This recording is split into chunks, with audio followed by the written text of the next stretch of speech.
আমাদের এখানে অভিভাবক আছে, আমার মনে হয় আছে।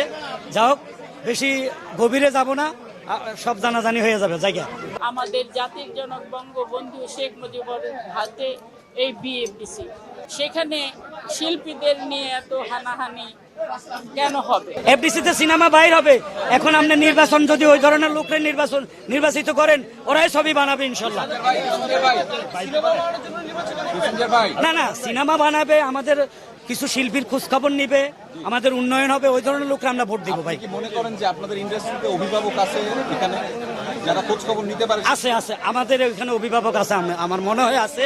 যা হোক, বেশি গভীরে যাব না, সব জানাজানি হয়ে যাবে জায়গা। আর মোটামুটি 105টা ভোট এখন হচ্ছে। ভাই পিছন না চলে নাই জুম তো আছে আপনার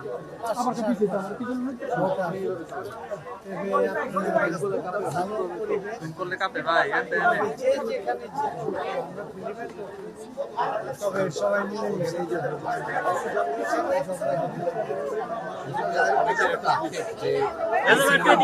সিনেমার সংখ্যাটা কমে গেছে, এটা নিয়ে আপনারা কাজ করবেন?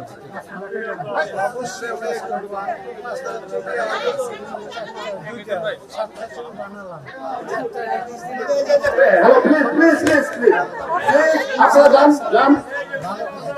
আপনার প্রত্যাশা একদম শেষ পর্যন্ত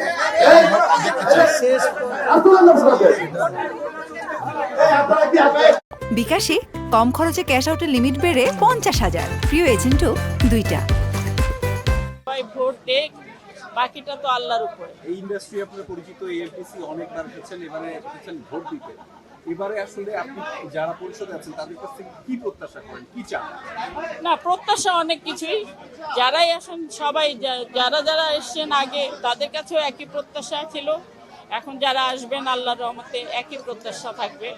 আমাদের প্রত্যাশা কি এটা আপনারা ভালো করে জানেন, কারণ আমরা চলচ্চিত্র শিল্পী, আমরা চলচ্চিত্রকে ভালোবাসি, আমাদের বীর এফডিসিকে ভালোবাসি।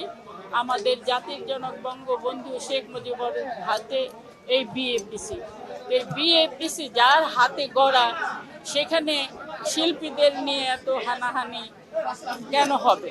আমি চাই সুষ্ঠু সুন্দরভাবে শিল্পীরা মিলেমিশে এই এফডিসিকে আগের মতো আগের জায়গায় নিয়ে পৌঁছায়।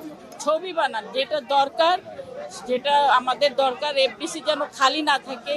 আমাদের জনগণকে যেন আমরা আবার ছবির মাধ্যমে টেনে আনতে পারি হলে, এবং আমাদের এফডিসি যেন ভরপুর থাকে, এটাই কামনা করি। না, এটা ভুল খোঁজ খবর রাখেন না, এটা ভুল খোঁজ খবর সবাই ফোনে রাখা হয়। কেউ হয়তো বিদেশে থাকে, কেউ হয়তো অসুস্থ থাকে, অনেকে খুঁজে পাওয়াও যায় না। যেমন আমিও মাঝখানে অসুস্থ ছিলাম, সব সময় ফোন ধরাও হয় না। এটা ভুল যে আমরা শিল্পীরা কেউ খোঁজ খবর রাখি না। শিল্পীদের মধ্যে যদি এই ভালোবাসাটুকু না থাকে, তাহলে তো আসতামই না ভোট দিতে। যদি শিল্পীর মধ্যে ভালোবাসা না থাকে, আমার মধ্যে ভালোবাসা না, তাহলে আসতাম না।